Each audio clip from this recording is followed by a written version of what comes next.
নমস্কাৰ বন্ধুসকল আপোনালোকক স্বাগতম জনাইছোঁ টেকনিকেল ৰিভিশ্যনৰ মাজলৈ। আজি এটা নতুন বাৰ্তা লৈ আপোনালোকৰ মাজত উপস্থিত হৈছোঁহি। মুখ্যমন্ত্ৰীগৰাকীয়ে আৰু বিত্তমন্ত্ৰীগৰাকীয়ে এইটো বাৰে বাৰে দোহাৰি কৈ আছিলে যে 55,000 নিবনুৱাক আমি নিযুক্তি দিম 2-3 মাহৰ ভিতৰতে। তাৰে এটা এডভাৰটাইজমেণ্ট আপোনালোকৰ মাজত দাঙি ধৰিছোঁ। যিসকল যোগ্য প্ৰাৰ্থী আছে তেওঁলোকে এপ্লাই কৰিব পাৰিব আপোনালোকৰ সহায় হোৱাকৈ। এই এডভাৰটাইজমেণ্টটো আপোনালোকৰ মাজলৈ মই ভিডিঅ' যোগে প্ৰেৰণ কৰিছোঁ। এইটো দিয়া আছে গভৰ্ণমেণ্ট অফ আছাম ছেক্ৰেটেৰিয়েট ডিপাৰ্টমেণ্টত এইটো ওলাইছে। ছেক্ৰেটেৰিয়েট ডিপাৰ্টমেণ্টত এইটো এডমিনিষ্ট্ৰেশ্যন ডিপাৰ্টমেণ্টত ওলাইছে। এইটো প্ৰায় 170টা পোষ্ট মান হ'ব। ইয়াৰ কাৰণে দিছে এডভাৰটাইজমেণ্টটো এনেধৰণে 24 তাৰিখে এইটো জুলাই 24 তাৰিখে ওলাইছে। Online applications are invited from the intending eligible candidates who are citizens of India having registration number in employment exchange in the state of Assam for filling up the vacancies as included below in the cadre of junior administrative assistant in the Assam Secretariat now Janata Bhavan বুলি জনা যায় যেটো আমি Assam Secretariat Janata Bhavan under Assam Secretariat subordinate rules 1963 as amendment in the scale of payment 2 দিয়া আছে 14,000 পৰা 49,000 লৈকে plus grade pay থাকিব 8,700 PM প্লাস আদাৰ এলাউন্স বিলাক থাকিব এনে ধৰণে। আমাৰ যিসকল ক্যান্ডিডেটৰ ক'ব বিচাৰিছো যিসকলৰ অসমৰ যেটো এক্সচেঞ্জ অফিসত অৰ্থাৎ এমপ্লয়মেন্ট এক্সচেঞ্জ অফিসত নামটো ৰেজিষ্টাৰ হৈ থাকিব লাগিব। তেওঁলোকৰ এক্সচেঞ্জ অফিসৰ যিসকলৰ নাম ৰেজিষ্টাৰ আছে অৰ্থাৎ তেওঁলোকৰ যিসকলৰ এনে ধৰণৰ এক্সচেঞ্জ নাম্বাৰ আছে এমপ্লয়মেন্ট এক্সচেঞ্জ নাম্বাৰ আছে তেওঁলোকে এই ইয়াত ফিল আপ কৰিব পাৰিব। তেওঁলোকৰ নাম ৰেজিষ্ট্ৰেচন হৈ থাকিব লাগিব আৰু তেওঁলোকে অনলাইন এটো ফিল আপ কৰিব লাগিব। মই সবিশেষ দেখুৱাম। প্ৰথমতে দিয়া আছে যে তেওঁলোকে হেতু 1 নম্বৰ কম্পালসৰি থাকিব লাগিব এমপ্লয়মেন্ট এক্সচেঞ্জৰ নাম থাকিব লাগিব। 2 নম্বৰতে এটো কৈ দিছে যে তেওঁলোকে 14,000 পৰা 49,000 টকা লৈকে দৰমহা পাব আৰু তাৰ গ্ৰেড পে থাকিব 8,700 PM থাকিব আৰু আদাৰ যিবিলাক এলাউন্স থাকিব সেইবিলাক থাকিবই। এটো দিছে ভ্যাকেন্সিজ টোটাল আছে 170টা আৰু তাৰ 2 নম্বৰ দিছে ৰিজাৰ্ভেশন অফ পোষ্ট ৰিজাৰ্ভেশনটো কেনে ধৰণে দিয়া আছে এটো দেখুৱাই দিছে। 1 নম্বৰ দিছে আনৰিজাৰ্ভ পোষ্টৰ কাৰণে সকলোৱে এপ্লাই কৰিব পাৰিব। ইয়াত OBC ST বা ST প্লেন এনে ধৰণৰ কোনো তাত ধৰা বন্ধা নাথাকিব। তাৰ 57টা পোষ্ট আছে ৰিজাৰ্ভেশন আনৰিজাৰ্ভৰ কাৰণে আৰু সেকেন্ড পোষ্টটো ৰিজাৰ্ভেশনৰ আছে ST প্লেন সকলে পাৰিব অনলি ST প্লেন যিসকল ট্ৰাইব আছে প্লেন ট্ৰাইব বিলাকে পাৰিব 14টা আছে তেওঁলোকৰ কাৰণে এক্সট্ৰা আছে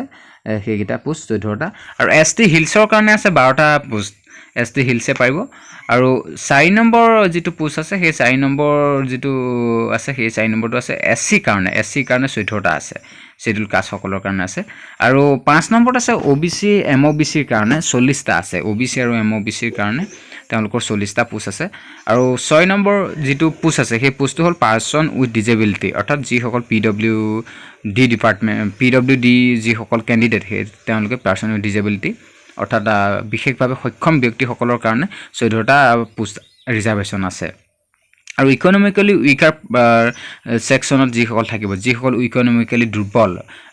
অৰ্থাৎ আৰ্থিকভাৱে যিসকল দুৰ্বল অৰ্থাৎ তেওঁলোকে BPL শো কৰিব লাগিব BPL যিখন সাৰ্টিফিকেট BPL সাৰ্টিফিকেট শো কৰিলে তেওঁলোকে পাব এই পোষ্টটো আৰু তেওঁলোকৰ কাৰণে 19টা পোষ্ট আছে আৰু 8 নম্বৰ যেটো ৰিজাৰ্ভেশন আছে ৰিজাৰ্ভেশন ফৰ ওমেনৰ কাৰণে 30% টোটাল পোষ্টৰ 30% অৰ্থাৎ 170টা পোষ্টৰ 30% থাকিব আৰু ৰিজাৰ্ভেশন অফ এক্স সাৰ্ভিসমেন তাত যদি কোনোবা সেক্ৰেটাৰিয়েটত কোনোবা কৰিছিলে বা অন্যান্য সেক্ৰেটাৰিয়েটত নহয় অসমৰ যিকোনো যদি সাৰ্ভিস কৰিছিলে তেনেহলে তেওঁলোকৰ কাৰণে এক্স সাৰ্ভিসমেনৰ কাৰণে থাকিব 2% তাত থাকিব ৰিজাৰ্ভেশন থাকিব in all categories as per existing provisions আৰু এনে ধৰণে এই পোষ্টসমূহ দিয়া আছে। ইয়াৰ সবিশেষ মই ডেটসমূহ দি দিছো যেটো লাষ্ট ডেট আছে 31 আগষ্টৰ তাৰিখে আছে 31 আগষ্ট তাৰিখে ইয়াৰ লাষ্ট ডেট আছে আৰু ইয়াৰ অনলাইনটো ষ্টাৰ্ট হ'ব 31 জুলাইৰ পৰা এটো অনলাইন ষ্টাৰ্ট হ'ব আৰু 31 আগষ্টত ইয়াৰ লাষ্ট ডেট জাৰি কৰা হ'ব। ইয়াৰ কোৱালিফিকেশন সমূহ এনে ধৰণে এজটো প্ৰথমতে আমি চাই লওঁ যদি এজটো চাওঁ the candidate should not be less than 18 years and more than 38 years 18 বছৰতকৈ কম হ'ব নালাগিব এজন কেণ্ডিডেট আৰু 38 বছৰতকৈ বেছি হ'ব নালাগিব 1/1/2020 তাৰিখলৈকে এইটো ডেটটো গণনা কৰা হ'ব দি আপাৰ এজ লিমিট ইজ ৰিলেক্সেবল আছে আৰু যিসকল তাতকৈ বেছি হৈছে 38তকৈ বেছি হৈছে তেওঁলোকৰ কাৰণে ৰিলেক্সেশ্যন থাকিব কিন্তু সকলোৰে কাৰণে নহয় ৰিলেক্সেশ্যন জেনেৰেলৰ কাৰণে নাথাকে এইটো 38 টো জেনেৰেল কেণ্ডিডেটৰ কাৰণে দেখুওৱা হৈছে এক নম্বৰতে দিছে 5 বছৰ ৰিলেক্সেশ্যন থাকিব ST আৰু SCৰ কাৰণে 5 years থাকিব আৰু OBCৰ কাৰণে থাকিব 3 বছৰ আৰু এক্স সাৰ্ভিসমেনৰ কাৰণে 2 বছৰ থাকিব আৰু 10 বছৰ থাকিব PWD কাৰণে যিসকল PWD আছে তেওঁলোকৰ কাৰণে 10 বছৰ থাকিব আৰু আমি যদি চাওঁ এডুকেশ্যন কোৱালিফিকেশ্যন সমূহ এনে ধৰণে এক নম্বৰতে দিছে the applicants must be graduate in any discipline from a recognised university with minimum 45% marks or 40% for the ST SC candidates in their degree examination তেওঁলোক গ্ৰেজুৱেট হ'ব লাগিব প্ৰত্যেকে গ্ৰেজুৱেট হ'ব লাগিব আৰু তেওঁলোকৰ 45% থাকিব লাগিব মিনিমাম আৰু 40% থাকিলেও হ'ব কিন্তু কাৰ ST আৰু SC সকলৰ কাৰণে ST আৰু SC সকলৰ কাৰণে 40% বাকি সকলোৱে OBC বা জেনেৰেল সবৰ কাৰণে 45% এবভ থাকিব লাগিব মিনিমাম 45% আৰু 2 নম্বৰত দিয়া আছে দি candidates must B process A minimum 6 months diploma certificate in computer proficiency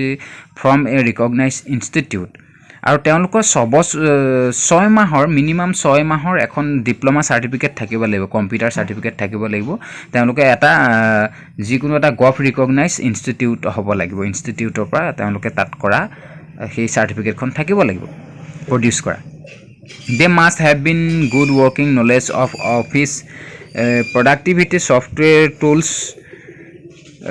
operating system MS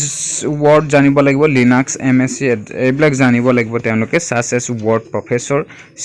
spreadsheet presentation graphics concept of the database internet and email তেওঁলোকে এইবিলাক সবিশেষ জানিব লাগিব MS Word ৰ বিষয়ে জানিব Linux MSc এনেকে এইবিলাক তেওঁলোকে অপাৰেটিং কৰিব পাৰিব লাগিব অপাৰেটিং সিস্টেমৰ বিষয়ে জানিব লাগিব candidates must have been registration number employment exchange in the Assam এটো কৈছো যে employment exchange ত তেওঁলোকৰ নামটো ৰেজিষ্টাৰ হৈ থাকিব লাগিব আৰু সিলেকশন প্ৰসেসটো এনে ধৰণে দিয়া আছে এক নম্বৰতে সিলেকশন প্ৰসেসটো এনে ধৰণে দিয়া আছে ৰিটেন টেষ্ট হ'ব প্ৰথমতে